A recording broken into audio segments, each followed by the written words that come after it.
Hey guys, welcome to our channel knowledge bits. और आज हमारे पास कौन सा फंक्शन है, वीलुकअप। तो वीलुकअप कराने से पहले मैं आपको बताना चाहता हूँ एक्चुअली वीलुकअप होता क्या है। तो वीलुकअप एक ऐसा फंक्शन है जिसको कि आपको समझना बहुत इंपॉर्टेंट है। मतलब अगर आप कहीं भी किसी भी कंपनी में काम कर रहे हैं, तो अगर आप पूरे दिन में 10 फाइल बनाते हैं या 10 फंक्शंस पे काम करते हैं, तो उसमें से 8 फंक्शंस आपके वीलुकअप से रिलेटेड होंगे। अगर आप एक फाइल बनाते हैं, उसमें आप 20 फॉर्मूला यूज़ कर रहे हैं, तो उसमें से 20 में से 90% काम जो आपका होगा वो वीलुकअप से होगा। और आप अगर कहीं इंटरव्यू देते हैं, तो इंटरव्यू का भी पहला क्वेश्चन आपसे यही होता है सीधा सीधा कि आपको वीलुकअप आता है। तो अगर आपको ये आता है तो फिर आप आगे एक्सेल में डील कर पाओगे। अगर ये नहीं आता है तो आपका एक्सेल पढ़ना बेकार है। तो इस फंक्शन को बहुत अच्छे से समझना है। और अगर नहीं समझ में आए तो आप इसको 2 बार देखिए, 3 बार देखिए, इस क्लास को 4 बार देखिए, बट ये फंक्शन आपको आना ही चाहिए। ये बहुत इंपॉर्टेंट फंक्शन है। तो चलिए इसको स्टार्ट करते हैं। तो आपका टाइम वेस्ट ना हो इसलिए मैंने कुछ डमी डेटा पहले से ही ले लिया है। ठीक है, तो इस डमी डेटा पे काम करते हैं। हमारे पास क्या है, यहाँ पे हमारे पास कुछ नेम्स हैं और उनके रिस्पेक्टिव स्कोर्स हैं।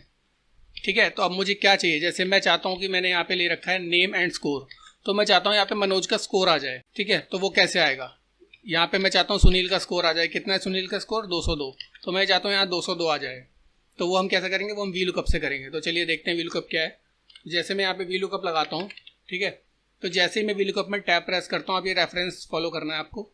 ये क्या कह रहा है, लुकअप वैल्यू। लुकअप वैल्यू क्या है, लुकअप वैल्यू जैसे आपको क्या चेक कराना है, आपको क्या चेक कराना है, आपको मनोज चेक कराना है। ठीक है, तो आप मनोज सेलेक्ट करेंगे।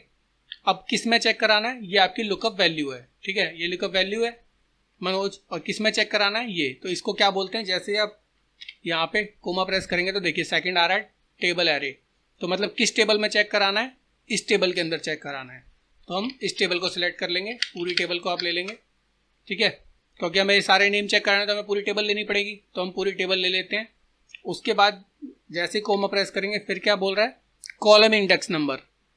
कॉलम इंडेक्स नंबर वो नंबर होता है जिस फील्ड में आपको चेक कराना है। जैसे मनोज आपका कौन से फील्ड में है, मनोज आपका इस फील्ड में है। और हमें क्या चेक कराना है, हमें मनोज को चेक कराना है, लेकिन हमें चाहिए क्या, हमें स्कोर चाहिए। तो वो स्कोर कौन से कॉलम में मिलेगा आपको, वो मिलेगा सेकंड कॉलम में, क्योंकि फर्स्ट कॉलम में मनोज है, सेकंड कॉलम में आपका स्कोर है। तो यहाँ पे टाइप कीजिए 2, फिर कोमा। तो इसमें नेक्स्ट है ट्रू और फॉल्स। ये क्या है, अप्रॉक्सीमेट मैच, और फॉल्स क्या है, एग्जैक्ट मैच। तो हमें क्या चाहिए, हमें तो एग्जैक्ट मैच चाहिए ना, कि जो भी मनोज का स्कोर है वो आ जाए। तो एग्जैक्ट मैच के लिए हम फॉल्स लेंगे।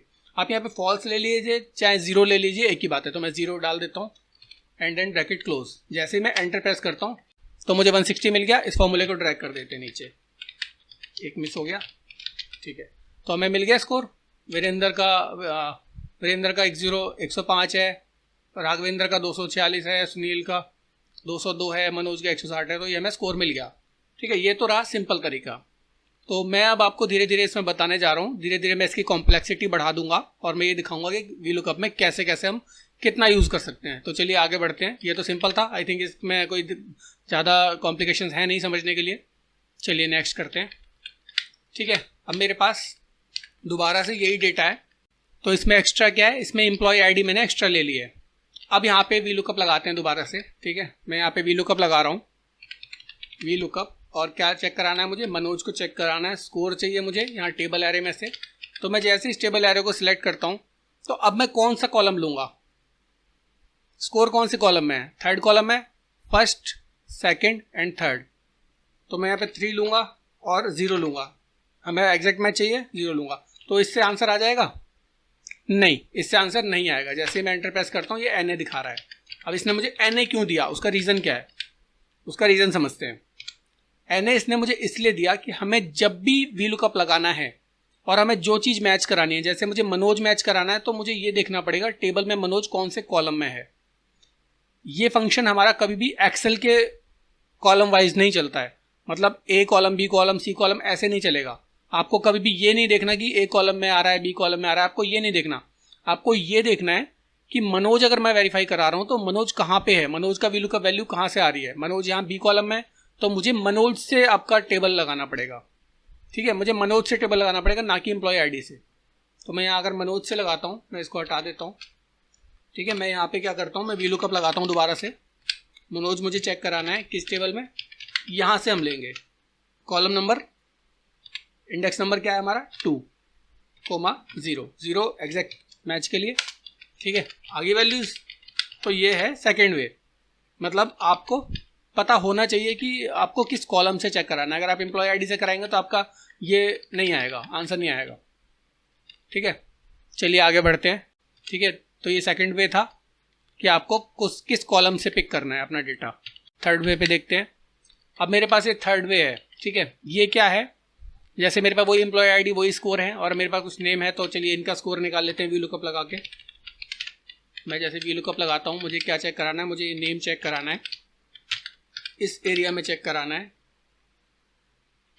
और सॉरी इस एरिया में चेक कराना है 2,0, ठीक है। अब मेरे पास डेटा था बट आंसर मेरा सही क्यों नहीं आया, ठीक है। अब मेरे पास ये डेटा था बट मैंने यहाँ पे VLOOKUP भी सही लगाया, मैंने टेबल एरे भी सही चूज़ किया, बट फिर भी यहाँ पे मनोज में n आ गया जबकि 160 वैल्यू है। ये क्यों आई, इसके पीछे क्या रीज़न है, तो चलिए इसको समझ लेते हैं। तो इसको समझाने से पहले मैं आपको ना एक चीज़ समझाना चाहता हूँ। जैसे मेरे पास यहाँ पे कुछ नेम्स थे और उनके कुछ स्कोर थे। आपने देखा होगा हमारी प्रीवियस क्लासेस में मैंने यहाँ पे कुछ सम फंक्शन लगाया था, ठीक है। मैंने इनका टोटल निकाला था। तो ये था रिलेटिव रेफरेंस। रिलेटिव रेफरेंस क्या होता है, रिलेटिव रेफरेंस होता है कि जिस भी चीज़ को आप चेक करा रहे हैं, मतलब जैसे जो भी फंक्शन आप लगा रहे हैं, जैसे मैंने यहाँ सम लगाया तो सम ने क्या किया, इन तीनों का सम किया। मैं नेक्स्ट नीचे जा रहा हूँ तो वो क्या कर रहा है, वो इन तीनों का रेफरेंस ले रहा है, और नीचे जा रहा हूँ तो वो क्या कर रहा है, वो इन तीनों का रेफरेंस ले रहा है। तो हर बार मेरी रो जो है वो एक नीचे जा रही है, तो इसको बोलते हैं रिलेटिव रेफरेंस, ठीक है। तो VLOOKUP भी ऐसे ही काम करता है, ठीक है। तो मैं इसको आपको थोड़ा सा छोटा करके दिखाता हूँ। जैसे मैं यहाँ पर था, मैंने टैब प्रेस करके दिखाया, ये जो रेड बॉक्स है ये आपके पूरी रेंज पे है, ठीक है। लेकिन मैं एक और नीचे जाऊँगा तो ये रेड बॉक्स सरक गया नीचे, मतलब एक कॉलम नीचे चला गया। ऐसे ही मैं और नीचे गया तो ये एक कॉलम और नीचे मूव हो गया, ठीक है। मैं एक और नीचे जाता हूँ तो एक और कॉलम नीचे चला गया, मनोज के NA पे पहुँचा। तो जैसे ही मैं मनोज पे पहुँचा, मैं फिर से चेक कर रहा हूँ तो ये यहाँ पे आ चुका है। मतलब कि आपका ये बॉक्स भी, रिलेटिव रेफरेंस भी नीचे जा रहा है धीरे धीरे। तो जब मनोज इस रेंज में है ही नहीं तो मनोज का आंसर कहाँ से आएगा, मनोज के स्कोर कहाँ से आएंगे। तो उसके लिए मुझे क्या करना पड़ेगा, मुझे अपनी रेंज को फ्रीज करना पड़ेगा। वो कैसे करेंगे, जैसे मैं यहाँ पे F2 प्रेस करता हूँ तो ये जो रेंज है, जिस रेंज में आप, जो आपका रेड में आ रहा है, आप चाहते हैं नीचे ना जाए, तो यहाँ पे प्रेस कीजिए F4। तो जैसे आप F4 प्रेस करेंगे तो ये आपका कॉलम और रो दोनों को फ्रीज कर देगा, ठीक है। तो इसने दोनों को फ्रीज कर दिया। अब मैं जैसे एंटर प्रेस करता हूँ, फॉर्मूला ड्रैग करता हूँ, देखिए अब मैं आपको छोटा करके दिखाता हूँ। मैं जैसे यहाँ पे हूँ, मैं इसको F2 करता हूँ, देखिए रेंज वही है आपकी। मैं नीचे जाता हूँ, मैं F2 करता हूँ, अब भी रेंज वही है, अब भी रेंज वही है। तो आपकी रेंज आगे नहीं बढ़ रही, मतलब आपकी रेंज फिक्स्ड हो गई है, ठीक है। तो इसको बोलते हैं एब्सोल्यूट रेफरेंस, मतलब फिक्स्ड रेफरेंस भी बोल लीजिए आप, एब्सोल्यूट रेफरेंस बोल लीजिए, कुछ भी बोल सकते हैं। तो हमें रिलेटिव रेफरेंस नहीं लेना, हमें जब VLOOKUP लगाना है तो हम एब्सोल्यूट रेफरेंस के थ्रू काम करेंगे, ठीक है। तो हमने क्या किया, हमने रेंज को फिक्स कर दिया, तो वो अब मूव नहीं हो रही, तो आपका रिजल्ट आ गया जो आपको चाहिए था। मनोज आपका ऊपर था बट फिर भी यहाँ पे आ गया रिजल्ट, ठीक है। चलिए आगे देखते हैं, ठीक है। अगला हमारे पास सेम एज इट इज वही सारी चीजें हैं, बट अब हमारे पास क्या है, हमारे पास एम्प्लॉय आईडी है। हम एम्प्लॉय आईडी के थ्रू नेम निकालना चाहते हैं, तो वो कैसे निकालेंगे। तो एम्प्लॉय आईडी के थ्रू जैसे मैं यहाँ पे VLOOKUP लगाता हूँ, सिंपल दिस, एंड यहाँ पे मैं सिलेक्ट करता हूँ आईडी। मुझे क्या चाहिए थे, नेम चाहिए थे, तो मैं नेम सिलेक्ट करता हूँ, क्योंकि अब हमारे पास हमें एम्प्लॉय आईडी से चेक कराना है। तो एम्प्लॉय आईडी हमारा कौन से कॉलम में, फर्स्ट कॉलम में, तो इसीलिए हमने यहाँ पे फर्स्ट कॉलम पे से सेकंड कॉलम तक लिया। अब हमें क्या चेक कराना है, सेकंड कॉलम में चेक कराना है, एंड 0। तो ये हमारा आ गया निकल के। तो हमने इसको फ्रीज नहीं किया, चलिए इसे फ्रीज भी कर देते हैं। तो ये हमने फ्रीज कर दी वैल्यूज, ठीक है। अब दिक्कत कहाँ पे आई, अब जैसे मैं इसका फ्रीज करता हूँ, तो हम फ्रीज तो कर चुके हैं, लेकिन मैं अब एक काम करता हूँ, मैं पैर फ्रीज नहीं करता, मैं इसका हेड फ्रीज कर देता हूँ बस, ठीक है। तो मैंने क्या किया, मैंने इसका एक पार्ट फ्रीज कर दिया, मतलब सिर्फ टॉप से फ्रीज कर दिया, बॉटम से फ्रीज नहीं किया। मतलब अगर मैं देखूँ यहाँ पे, तो ये यहाँ पर तो है, नेक्स्ट पे जाऊँगा तो ये आगे तो बढ़ रहा है, नेक्स्ट पे जाता हूँ तो ये और आगे बढ़ गया, इसी तरह से और नेक्स्ट पे गया तो मैं ये और आगे बढ़ गया। इससे दिक्कत कहाँ है, अब मैं आपको एक एग्जांपल देता हूँ। जैसे मैं किसी मॉल में हूँ और मुझे कोई शॉप ढूंढनी है, तो मैं किसी को कह रहा हूँ कि भाई आप शॉप ढूंढ लो, इस मॉल के अंदर है, तो वो ढूंढ लेगा इजीली। बट अगर मैं किसी को बोलूँ यार आप शॉप ढूंढ लो, ये 10 मॉल है इसके अंदर है, और मुझे पता है 10 में से सिर्फ एक ही मॉल में है, लेकिन मैं उसे ढूंढने के लिए 10 मॉल में कह रहा हूँ, तो वो 10 में ढूंढेगा तब जाके ढूंढ पाएगा, तो टाइम भी वेस्ट होगा, है ना। तो हमें टाइम वेस्ट नहीं करना है। तो जब हमारा काम इसी डेटा से हो रहा है तो हमें इसको आधा फ्रीज करने की ज़रूरत क्या है। हम सिर्फ हेड फ्रीज करके काम नहीं कर सकते ना, हमें फुट फ्रीज भी कर देना चाहिए, हमें दोनों फ्रीज कर देने चाहिए, लेकिन हमने सिर्फ हेड फ्रीज किया, तो उससे नुकसान क्या हुआ कि जब हमें ढूंढना इतने हिस्से में है तो हम आगे क्यों लेके जा रहे हैं इसे। ठीक है, अब एक काम और करते हैं। ठीक है, तो ये काम जब आपका सिर्फ पूरा फ्रीज करके हो सकता था, फिर भी मैंने आपको नीचे तक लेके दिखाया कि इसमें प्रॉब्लम कहाँ आती है। अब ये अगर ये और ज़्यादा लंबा डेटा होता और ये नेक्स्ट इसमें आता तो वो यहाँ से रेफरेंस ले लेता, लेकिन वो गलत रिजल्ट देता। तो आपको इस तरह से फ्रीज नहीं करना है। अब चलिए सेकंड देखते हैं, सेकंड ऑप्शन इसका। मैं यहाँ पे दोबारा से वीलुकअप लगा रहा हूँ। ठीक है, मुझे एम्प्लॉय आईडी चेक करानी है, इस रेंज में चेक करानी है, और मुझे क्या चाहिए, मुझे नेम चाहिए, तो 2,0 एंटर, और ये मैं इसको ड्रैग कर देता हूँ। लेकिन मैं अब क्या करता हूँ, मैं हेड फ्रीज नहीं करता, मैं फुट फ्रीज कर देता हूँ। मतलब हेड में फ्रीज नहीं कर रहा, मैं सिर्फ फुट फ्रीज कर रहा हूँ। देखिए अब क्या हुआ, अब हेड तो फ्रीज नहीं है, ये आगे बढ़ रहा है। देखिए मैं आपको दिखाऊं, ये आगे बढ़ता जा रहा है, ऊपर से मनोज छोड़ दिया इसने, फिर इसने सुनील छोड़ दिया, फिर अब दोबारा मनोज आ गया। अब मनोज तो इस रेंज में था ही नहीं, यहाँ रेंज कम होती चली गई, लेकिन आपका रेंज आगे नहीं बढ़ा। मतलब फुट उसका पैर वहीं है, सर उसका हट गया। पहले क्या था, पहले यहाँ पे सर वहीं था, पैर बढ़ते जा रहे थे। अब यहाँ पे क्या हो रहा है, यहाँ पे पैर वहीं है, सर कम होता जा रहा है। तो मतलब ऊपर से कम होता जा रहा है, लेकिन फिर मनोज का रिजल्ट नहीं आया, मनोज का NA आ गया। तो हमें ये नहीं करना। तो ये दोनों चीज़ हमारे लिए अभी बेनिफिशियल नहीं है, आगे हो सकती हैं, वो बताऊंगा कैसे, बट अभी नहीं है। तो हमें क्या करना है, हमें कंप्लीट रेफरेंस फ्रीज करके चलना है। ठीक है, तो इसको पूरा फ्रीज कर देंगे, अब ये रिजल्ट आ जाएगा। ठीक है, तो ये हो गया फिक्स्ड रेफरेंस, मतलब एब्सोल्यूट रेफरेंस। 99.9% केसेस में आपको ये फ्रीज करके चलना पड़ेगा। अगर आप नहीं करेंगे तो आपका रिजल्ट ठीक नहीं आएगा। चलिए आगे देखते हैं। अब मेरे पास फिर ये कुछ नेम है। ठीक है, अब इसके साथ नेम तो हैं, साथ में सुपरवाइजर भी है, डिपार्टमेंट भी है, उनकी सेल्स भी हैं। कोई भी डिपार्टमेंट ले लो, तो जस्ट एग्जांपल है, तो आप कुछ भी ले सकते हैं यहाँ पे। तो अब आपके पास इस तरह का डेटा है। अब आप चाहते हैं कि मेरे को एम्प्लॉय आईडी से नेम भी मिल जाए, मुझे इसकी सेल्स भी मिल जाए, मुझे उसकी डिपार्टमेंट भी मिल जाए। तो उसके लिए क्या करना पड़ेगा, तो मैं यहाँ पे वीलुकअप लगाऊंगा।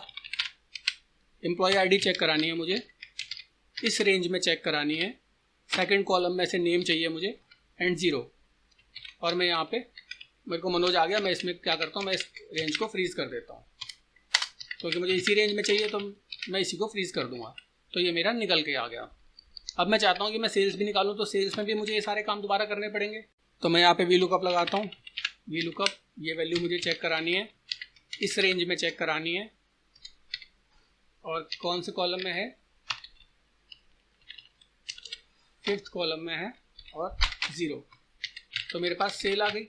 इसी तरह से मैं आगे करूँगा डिपार्टमेंट के लिए, लेकिन ये तो 3-4 कॉलम की बात है। अगर मेरे पास 100 हज़ारों कॉलम होते, तो 100 कॉलम होते, हज़ारों कॉलम होते, तो मैं कैसे करता, तो मैं हर एक में जाके वीलुकअप तो लगाता नहीं, तो वहाँ दिक्कत आ जाती। तो चलिए इसको ऐसे नहीं करते। अब मैं सोचता हूँ कि यार जब इसमें रेंज तो फ्रीज है ही, है ना, रेंज फ्रीज है, तो मुझे रेंज तो चाहिए हर बार, तो रेंज तो वही ले लेगा हर बार। तो मैं क्यों ना एक काम करूँ, मैं पूरा फंक्शन ही कॉपी करूँ, और यहाँ पे मुझे 2-3 तो चेंज करना है, मैं वो कर लेता हूँ। तो मैं क्या करूँगा, मैं मनोज को कॉपी करूँगा और यहाँ रख लूँगा, और यहाँ पे जाके 5 कर दूँगा। बट ये क्या हुआ, ये तो मेरा रिजल्ट आया नहीं, जबकि मैंने फॉर्मूला भी ठीक लगाया है ना। मैंने रेंज वही ले ली, रेंज भी देखो वही सिलेक्ट है, बट यहाँ पे 5 भी ले लिया मैंने, फिर भी सेल्स नहीं आई। वो क्यों नहीं आई, तो ये वही रीज़न है जो मैं आपको ऊपर दिखा रहा था। मैं अगर आपको यहाँ पे दिखाऊँ, अभी मैंने आपको 1 मिनट पहले समझाया है कि यहाँ पर हम रिलेटिव रेफरेंस लेते हैं, तो ये एग्जैक्टली वही हो रहा है। यहाँ पे रिलेटिव रेफरेंस क्या हो रहा है, आगे बढ़ रहा है। किस में आगे बढ़ रहा है, देखिए सेल्स में अगर मैं जाऊँ और यहाँ पे मैं आपको दिखाऊँ, तो यहाँ पर आपका एम्प्लॉय आईडी होना चाहिए था, बट ये रेफरेंस आपका बढ़ गया, यहाँ पे मनोज आ गया, है ना। और मैं और आगे जाता हूँ, मैं इसे और ड्रैग करता हूँ कंट्रोल R से, तो यहाँ पे भी मैं अगर डिपार्टमेंट मेरा कौन से कॉलम में, 4th कॉलम में, मैं यहाँ पे 4 कर रहा हूँ, तो ये भी नहीं आएगा। ये भी आपका अब रेफरेंस कहाँ आ गया, आपका सेल्स पे रेफरेंस आ गया। तो ये फंक्शन भी नहीं काम किया। तो आपको क्या चाहिए था, आपको चाहिए था एम्प्लॉय आईडी के अकॉर्डिंग, जो कि एम्प्लॉय आईडी बढ़ती चली जाए आगे तक, साथ ही साथ आपको 5th कॉलम से सेल्स चाहिए थी, बट वो तो मिली नहीं, है ना। तो उसके लिए अब क्या करना पड़ेगा, तो उसके लिए मैं क्या करूँगा, उसके लिए मैं यहाँ पे जाऊँगा, मनोज का पूरा फंक्शन कॉपी करूँगा, यहाँ पे आके इस पूरे फंक्शन को पेस्ट करेंगे। तो रेफरेंस आपका यही ले रहा है ना। अब हमें कौन सा कॉलम चाहिए था, हमें 5th कॉलम चाहिए था, 5th कॉलम में सेल है हमारी, हमने 5th कॉलम डाल लिया। अब आके हम यहाँ पे इसको फ्रीज कर देंगे। लेकिन हम क्या फ्रीज करेंगे, चलिए करके देखते हैं। मैं F4 प्रेस करता हूँ, तो ये क्या फ्रीज हुआ, कॉलम नंबर G और 46th रो। तो हमारी ये 46 एब्सोल्यूट रेफरेंस लग गया यहाँ पे, बट ये तो हमें नहीं चाहिए था। हमें तो चाहिए था कि एम्प्लॉय आईडी भी आगे चलती चली जाए। तो मैं दोबारा F4 प्रेस करता हूँ। अब क्या हुआ, अब $साइन यहाँ पे आ गया, मतलब 46 रो फ्रीज हो गई। तो ये रो आपकी फिक्स रहेगी, कॉलम आपका बढ़ जाएगा, बट आपको ये तो नहीं चाहिए था। आपको तो ये चाहिए था कि column G as it is रहे और रो आपकी बढ़ती चली जाए। तो एक बार फिर दोबारा प्रेस कीजिए। अब ये चाहिए था हमें। ये क्या हुआ, इसने G कॉलम को फ्रीज कर दिया, लेकिन रिलेटिव रेफरेंस है, लेकिन मतलब आपकी रो फिक्स रहेगी लेकिन कॉलम बढ़ते चले जाएंगे। तो इसको एंटर प्रेस कीजिए। अब यहाँ पे इसको ड्रैग कर दीजिए, ये सेल आ गई, ठीक है। अब इसको अगर आप कंट्रोल R करेंगे, तो जैसे मैं R करता हूँ तो यहाँ पे सेल आ गई। अब यहाँ पे जाके यहाँ पे चेंज कर दीजिए, आपको क्या चाहिए, डिपार्टमेंट, देन 4। तो ये आपका डिपार्टमेंट आ गया, निकल आया सारा डेटा। तो आपको अगर यहाँ पे अब 50 रो भी होते तो आप 50 रो तक आप इसको ड्रैग कर सकते थे। सिर्फ आपको जाके 4, 5, 3, 2 जो भी जिस कॉलम से डेटा चाहिए वो आपको डालना था। और इसमें क्या मैंने फ्रीज किया, हमने इसके बाद फ्रीज कर दिया, हमारी सिर्फ हेड फ्रीज कर दिया। किसका हेड फ्रीज कर दिया, मतलब G कॉलम हमने फिक्स कर दिया, ठीक है। G कॉलम फिक्स कर दिया लेकिन रो फिक्स नहीं करे, ठीक है। तो मुझे हर बार ये पूरा फॉर्मूला चेंज नहीं करना, मुझे सीधा सेलेक्ट, जितना भी रेंज सेलेक्ट करनी है तो वहाँ जाके मैं कंट्रोल R और कंट्रोल D से मतलब राइट ड्रैग कर सकता हूँ और डाउन कर सकता हूँ, ठीक है। और बस जाके मुझे 4, 5, 6 चेंज करने पड़ेंगे। तो इस तरह से आपका VLOOKUP काम करता है। तो जितना ज़्यादा हो सके इसकी प्रैक्टिस कीजिए, क्योंकि ये VLOOKUP आपका बहुत इंपॉर्टेंट फंक्शन है। आपको हर तरह से VLOOKUP यूज़ करना आना चाहिए।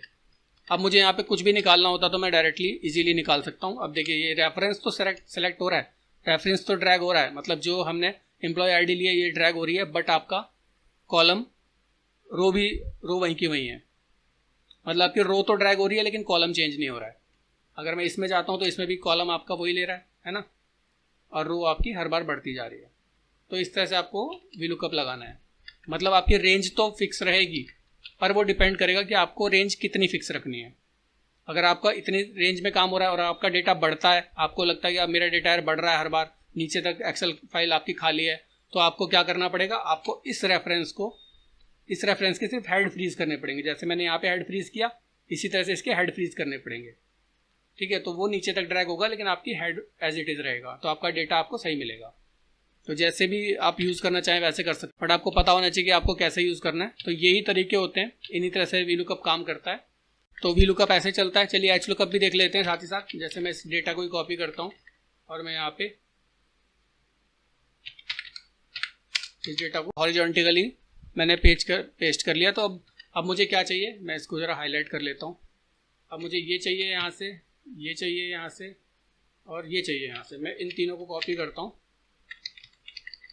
ठीक है। मैं यहाँ पे रख लेता हूँ। तो हम क्या करते हैं, यहाँ पे एक काम करते हैं, सेल्स निकालते हैं। तो मैं यहाँ पे सेल्स निकालना चाह रहा हूँ, तो मैं क्या करूँगा, मैं HLOOKUP लगाऊंगा। क्या चेक कराना है मुझे, ये चेक कराना है एम्प्लॉय आईडी में, इस रेंज में चाहिए मुझे एम्प्लॉय आईडी, ठीक है। इसको फ्रीज कर दीजिए। और कौन से कॉलम में आपकी sales, 1st, 2nd, 3rd, 4th, 5th column में, तो यहाँ पे 5,0, ठीक है। इसको कंट्रोल R कर दीजिए, ये आपकी सेल्स निकल के आ गई। HLOOKUP हॉरिजॉन्टली चलता है। एक छोटी सी टिप, अगर आपको VLOOKUP लगाना है तो आपको कॉलम फ्रीज करके चलना पड़ेगा। अगर आपको HLOOKUP लगाना है आपको रो फ्रीज करके चलना पड़ेगा। और अगर शॉर्टकट से समझना है तो VC वर्टिकल कॉलम और HR HLOOKUP के लिए होता है। मतलब लुकअप हॉरिजॉन्टल रो और वर्टिकल कॉलम, तो ये इसका शॉर्टकट होता है, मतलब समझने के लिए कि हमें किस तरह से काम करना है। तो VLOOKUP HLOOKUP में आपका इतना ही है। चलिए नेक्स्ट क्लास में मिलते हैं एक और अच्छे फंक्शंस के साथ। तो HLOOKUP जैसे मैंने यहाँ पे लगाया, same as it is HLOOKUP काम करता है। सारे फंक्शंस VLOOKUP जैसे ही हैं, बस हमें कॉलम कौन सा फ्रीज करने है, रो कौन सी फ्रीज करनी है, वो देख के चलना पड़ेगा। तो आई होप आपको VLOOKUP समझ में आया होगा। अगर नहीं भी समझ में आया तो आप इसको 2 बार 3 बार 4 बार जितनी बार देखना चाहें उतनी बार देखिए, बट ये फंक्शन आपको रट लेना है बिल्कुल। तो ये फंक्शन आपको टिप्स पे आना चाहिए, बिल्कुल रटा हुआ होना चाहिए कि आपको कोई कुछ भी बोले कि VLOOKUP लगाओ भाई, किस डेटा में लगाना है, इस डेटा में लगाओ, कितनी भी रेंज का डेटा हो आप 2 मिनट में लगा दो। तो ये फंक्शन आपको 10 बार देखना है, 20 बार देखना है, लेकिन आपको रट जाना चाहिए टिप्स पे। ठीक है, चलिए नेक्स्ट फंक्शन में मिलते हैं, तब तक के लिए thank you and stay with us.